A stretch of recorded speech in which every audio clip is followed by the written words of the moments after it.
Hello. So, thank you for your patience. I know I've said several times that I'm coming back to YouTube and that I'm going to make more videos, and I just never do. I'm going to tell you why that is, and I might look down from time to time. That is because I printed out bullet points just to keep me on track. Otherwise, I'll waffle on. So, yeah, there's been a massive gap in my content creation, and you know the story really. If you've been following, it's all to do with the fact that I tried, well, not tried, I succeeded in turning sensuality into a business. So I set up a cosmetics company in Germany, and secured a property with my wife. Part of that is my business and part of that is our home. But it's a very old property, needed a lot done to it. And so for 2.5 years now, we have been refurbishing it. We've had some help along the way. Well, we have paid for some contractors to do certain things, but largely it's me doing it. And I've never done any of these things before. So, plastering, tiling, it's all new and therefore all slow, and we'll get to why it's causing me a lot of stress in a different kind of way. But first, I just want to touch on the fact that part of the reason is my dad died. So my dad and I, we were estranged for more than a decade, and I got a phone call one day to say that my dad was dying in hospital and he had about a week left to live. So I got on a plane and flew back to Newcastle. I actually come from a smaller town further north, but the hospital was in Newcastle. I flew there, and one of my sisters picked me up, took me to the hospital, and I spent the best part of a week there. And, when I got there, really, it was all love, water under the bridge. More than a decade has passed. My dad, he's always been an alcoholic in my life. So in the end, it all got too much for me and I couldn't do that anymore. And I had to leave. And I left and I never looked back. But yeah, I'm a father now. I'm more than 10 years older. And all those issues and everything that was going on back then, it just doesn't exist anymore. And I've got a wiser head on my shoulders and I'm stronger. And it's partly because I left. I knew if I'd stayed, I would have died because I would have killed myself or something like that. I used to self-harm when I was a younger kid, and I was very unhappy. And I knew that environment was going to be the death of me. So in the end, I left. But anyway, it was all love. And I never quite realized just how much I missed having my dad in my life. But I really, really did. And so I spent every day in the hospital with him, and he had cancer. He had a rare esophagus cancer, and we got to know each other again, and I told him I loved him. He told me he loved me. I forgave him, and I felt guilty all these years. But I think it was the first day. And when I was leaving, he called me back and he said, that day that you left, he said, I still remember what you said to me. And he said, you said that you couldn't stay and watch him die. And he said that was the proudest that he's ever been of me for walking away. And I've carried that as a massive guilt that I left him. I turned my back, and I did it so I could give myself a life. And you wish you could be stronger in some situations in your life. But, you know, sometimes you're just a kid and you've taken all you can take, and you have to just do what you've got to do. And I left. But anyway, so we came back together again, and that wrong became a right. And then, you know, came the time that I had to come back to Germany and say goodbye.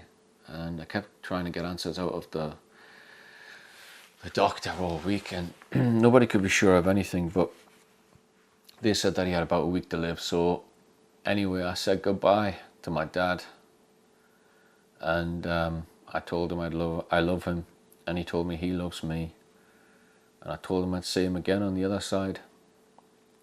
And I left, and I got on a plane to come back to Germany. But what happened is, he got chemo just before I left. Just before I arrived in England. But he only got a half dose because he wasn't very strong, so they didn't want to give him a full dose. And it didn't seem like it was working. And then while I was there, he got the other half. And when I came home, he started to get better. And within 2 weeks, he was out of hospital and he was back at home. And, you know, he had this new lease of life and this appreciation for it. And I'm glad that in the end he got sober. He wasn't that alcoholic. He wasn't that addict. And I talked to him almost every day on the telephone. And he spoke to my wife on the telephone and my daughter on the telephone. And I invited him to Germany and to meet my family. And he didn't have a passport, so he applied for his passport, and he was waiting for his last chemo. And then he had like a break where he didn't have to be at the doctor's every week. And 2 days before he got his passport in the post, he died. And I was talking to him, and he was just fine. And then in the space of 2 days, he just lost his mind, and he began to die, and then he was dead. And I never got to talk to him again. Not in the 2 days that he was in the hospital. I was in Germany, but his mind, he had just gone to a different place in his mind, and he wasn't talking to anybody, and he was just imaginary fishing with an imaginary fishing rod from his bed and tying traces and stuff, and he just seemed to go to a happy, peaceful place in his brain, in his mind, and then he was gone. So that was a few months ago, but I'm still grieving for my dad, because it's that thing about life, isn't it? When it teaches you lessons that you grow from. It's like you reunited with your dad after more than a decade, and you come back together, and he's a changed man, and you're an actual man. You're not a boy anymore, and you have respect for each other. And then life takes him away and cuts that relationship again. And I'm having a hard time dealing with that aspect of it. But, so that was one thing. The other thing is my mental health, because before that, I was having a crisis in my life and I didn't know what to do about it. And something that has been there since I was a little boy, it was just rearing its ugly head, and it's not something I've ever told anybody about, and I've kept it to myself. And I guess only women that I've lived with can probably testify to the quirks of it. But So I've had OCD in my life, ever since I was a boy, and it's manifested in different ways throughout my life. But it always comes out when I'm in a really stressful place, not just a little bit stressful, but severely out of balance, and it's just a mixture of lots of things. It's it's been in a foreign country. I've never made any friends here. I've never really got on with anybody. I just find it too different, like culturally. And I guess I've learned recently that there's reasons for that, to do with me. But so I've never really fit in. I never got on with my wife's parents. So I've felt very isolated for more than a decade, and a very, besides being with myself, very alone in my life and in my world. And that's where things like perfume come into it, and music, like things that I put my time and energy into. But OCD got a little bit out of control, and I didn't know what to do about it anymore. And I've got a kid now, 2 kids, so I had to get some help with that. So I started CBT, and so I got my diagnosis for OCD, and then while I was doing the therapy, I also got diagnosed with ADHD, and that blew my mind, because like that totally makes sense. Like, for the first time in my life, I actually make sense.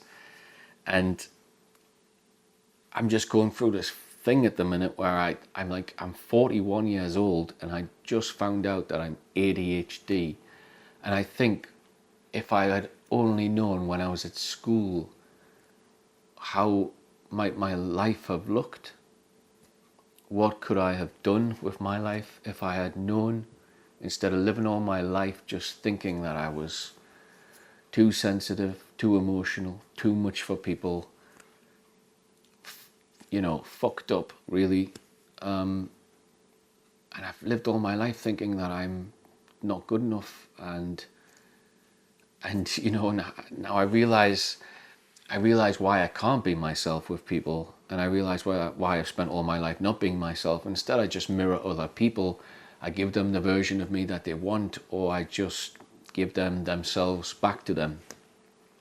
I just mirror them, but I'm never myself, and I can never be myself. And it's because I know that I'm not accepted as I am. And now I know why, because I'm neurodivergent, and all these things that people have complained about over the years, they're all just parts of me, and I can't change them. And I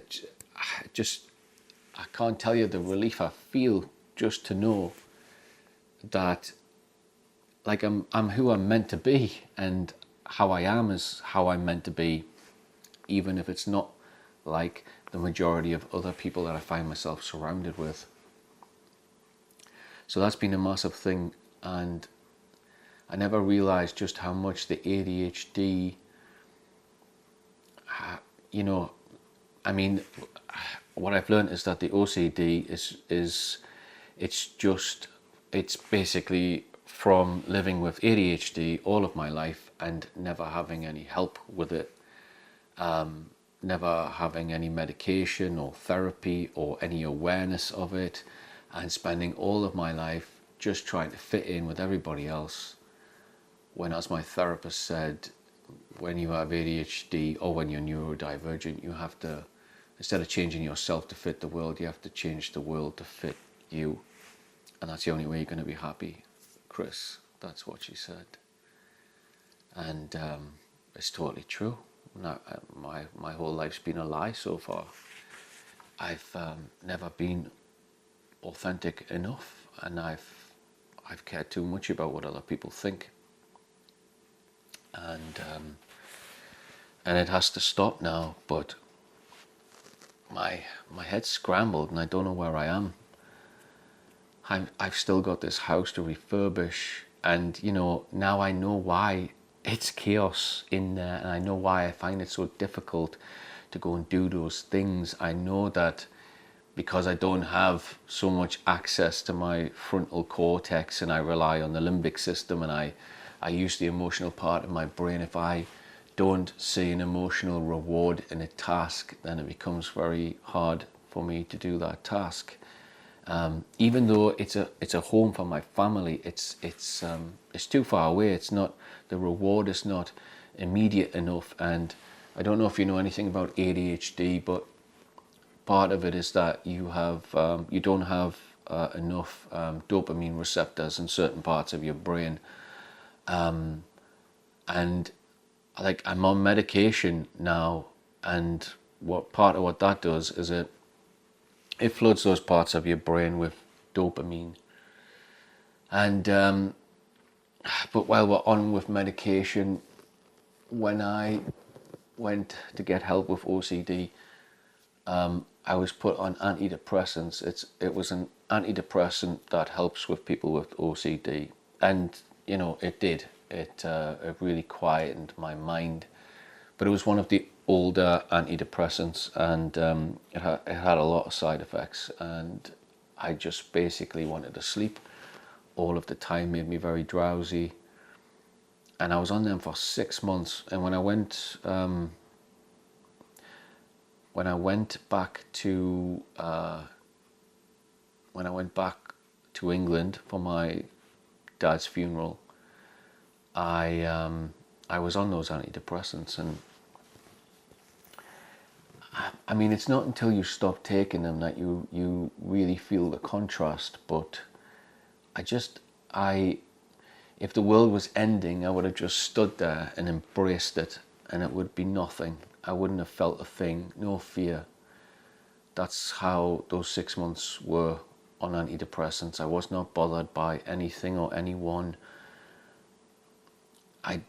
Everything just went past me, over my head, over my shoulders, and nothing really landed.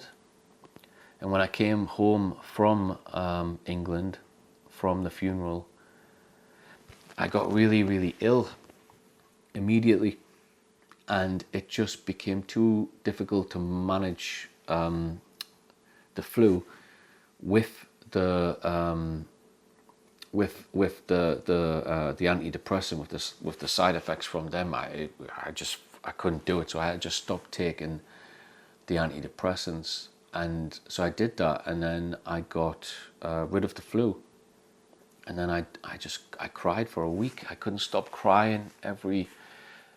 Just out of nowhere I'd start crying, and for a whole week, and I realized just how much I hadn't been feeling. And so anyway, that was that. So with ADHD, I first tried what's it called? Oh, I forgot what the I can't think of what the first one was called. Medicanet. And that one didn't really work. It kind of it had some effect for like a few days, but then nothing. Then all I got was the bad side effects, which is like a depression at the end of the day, because it's like a really big drop in the dopamine, and then obviously when you, with the contrast between having a lot of dopamine and then suddenly not having enough dopamine, it's quite great. So it's kind of makes you more ADHD than ever at the end of the day. I think it's called the rebound effect. Anyway, now I've been put on lisdexamfetamine, so a stronger one, but like for me, it just works amazingly. It just makes me more me. So for the first time in my life, I can focus on one thing without thinking about a million other things at the same time, which is something that happens all the time when you're ADHD. So my life is out of balance. it's out of control. And I've just realized largely why. It's because I'm ADHD and because I have all of these limits. And my life is not structured around the awareness of having ADHD. It's structured around trying to fit in with everybody else, and this having this constant yardstick that I'm trying to match, and I'm just failing miserably. And with the house, it's just madness. It's just chaos, because I don't want to keep saying when you're ADHD, but when you're ADHD, it's really difficult to focus on one task. And if you're surrounded by lots of unfinished tasks, well, I just end up getting paralyzed, and then I shut down and I can't function at all. So I'm struggling through. Every now and then my wife has to come in and tidy everything up and create order again, to help me out, because I get just so stuck and I can't continue. So at the moment I can't even find the time to do anything other than my children, my wife, and trying to finish this damn house so I can move on back to my business, which is just, it's there, but nothing is happening with it because I have no time and no capacity. And I'm getting a little bit stressed because obviously I have to make money. You have to pay bills. And now I've got all these new things to think about, and it's all to do with my mental health, and it isn't in a good place. And I really don't know what I'm doing at the moment. I can't make perfume. I haven't made perfume in ages. I want to make perfume, but I have to get rid of this house. I have to finish this house so I can move on with my life. And at the moment it's taking tablets, it's taking medication. That's the only thing that has got me in the house, because I'm done with it. It's 2.5 years of my life and I'm done with it. All day I'm spending my time doing all these things that I can't do, that they don't fall upon where my strengths lie. So I'm basically using the weaker parts of myself to achieve, to finish the house, to complete the goal, and that doesn't feel good and it doesn't feel comfortable, and it just sets me off all of the time. And if I didn't have the medication, is when I take the medication and it kicks in, then I have enthusiasm for doing things that I get no reward from. It's then because I have the dopamine in my brain, so I can actually motivate myself to do things, and I can just think about one thing at a time. And part of the problem is that my mind is so active that it's hard for me to get things done. And the signs were all there. It's like I start things, I can start things, I can start anything, but trying to finish them 100%, that's the challenge. In the house, you basically find lots and lots of jobs 50% done, and there's no logic to any of it.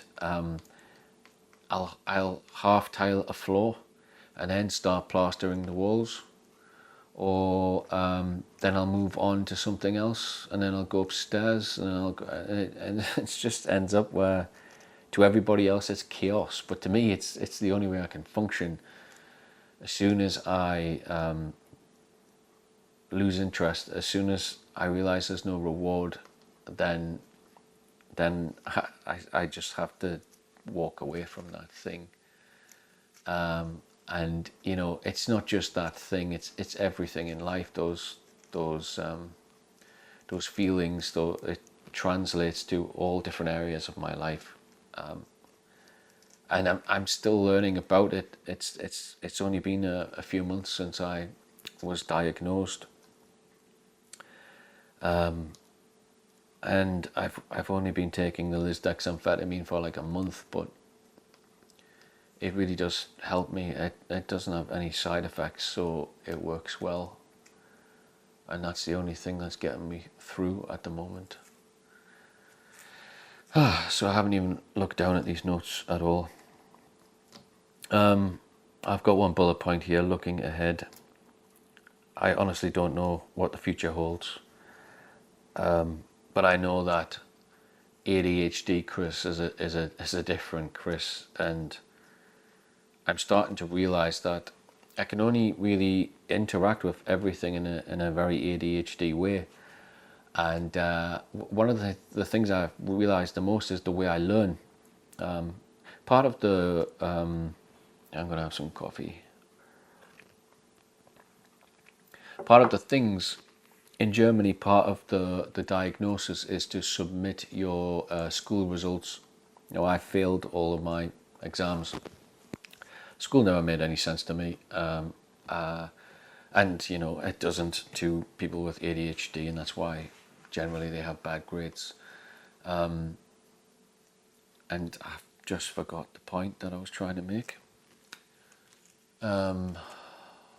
Diagnosis, ADHD, bad grades. It's gone. It's completely gone.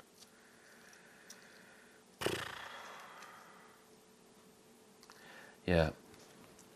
What was I saying? ADHD Chris is definitely a different Chris. I don't know where I was going with that, but anyway, I don't know what the future holds. I know that because I've spent more time trying to be like I think I'm supposed to be, I probably haven't been as authentic as I could have been. And if I was to start my business now, I'd probably started in a completely different light because, that was the point I was trying to make. I can only, the learning, that was it. So I can only interact with things as a person who has ADHD, as a person whose brain works a little bit differently. So, like, I can't follow instructions. I can't really read books, like, to learn how to do things. I learn how to do things by just picking them up and figuring out what to do with them. And it might take a long, long time, and it might be messy and chaotic, but that's just the way I do it. And I can't do it in any other way. So, in the way that I make perfume, I did read a comment once on the German perfume forum. Is it Parfumo? I can't remember. But somebody commented on my methodology not being very professional with the pipettes, the glass pipettes, and all this kind of thing. And it really hits home now how much I was talking about accessibility, and really I was making it accessible for myself, because it's kind of like, as I am, I see what the fundamentals are, like what it is you're trying to do and achieve, and the tools that you have to do that. And then I'm like, right, that's it, I'm off. I'll figure it out myself. And then later on down the road, maybe I have a question that I can't answer and I'll look it up. But reading books, following instructions, somebody else telling me what to do, I don't really strive in that environment, and I just don't intake information in the same way. I learn by having the experience and by doing, but my mind, my brain, it can't remember all of that information. It's just, I have and people with ADHD have terrible short-term memories, and long-term memories fantastic. If anything goes in there, I'll remember it forever. And I don't know why some things do and some things don't, because some things, I guess I think the more emotional the thing is, the more I remember it, because that's the part of my brain that I use for life. So yeah, it's just the way so what I'm trying to say is, going forward with perfume, all I can really do is is do it in an ADHD way. Just to be very transparent about that, and to be neurodivergent, because I realize these people are my people. Um, and I guess, you know, the thing that people with ADHD are good at it's creative things. And it's very difficult for someone with ADHD because I've always known to fit into the normal working world. It's not something for me. That's why I set up sensuality, because I've been in the working world, and it literally sends me to a breakdown. Like I've had three nervous breakdowns in my life, two in my teens before I even got out of my teens. Um, and at that time, it was like, oh, you've got depression. But it wasn't. It was ADHD. It was struggling with being ADHD and nobody else seeing it, and not getting the right help, and trying to fit into a world I just didn't fit into, and feeling like I was inadequate. And the stress of that, and living like that every day, and just trying to make my mind work so hard to do a normal office 9 to 5 job. Like I used to do property management jobs, and luckily that job's sort of like 50-50. There's the admin side of it, but the other half is largely intuitive, and you kind of create your own work. And you do have a boss, but you manage your own workload, so you could survive a little bit longer like that. But yeah, it just it wasn't good for me though, and I haven't had a 9 to 5 in more than a decade. I managed to figure out a way that I could just try to find out who I was, so I could try and find a way forward in my life. And I guess this is just another part of it. So I haven't given up on sensuality, and I'm looking forward to getting back to it. I'm just this house has got me over a barrel at the moment, and I can't seem to do anything quick enough. Um, Things always take longer than you think, and at the moment, I'm trying my best to be dad, and I'm trying my best to be a husband, and trying my best to keep my temperament, and manage ADHD, and refurbish a house, and it's fucking hard, man. It's really, really difficult. So yeah, that's where I'm at. I don't know what the future holds,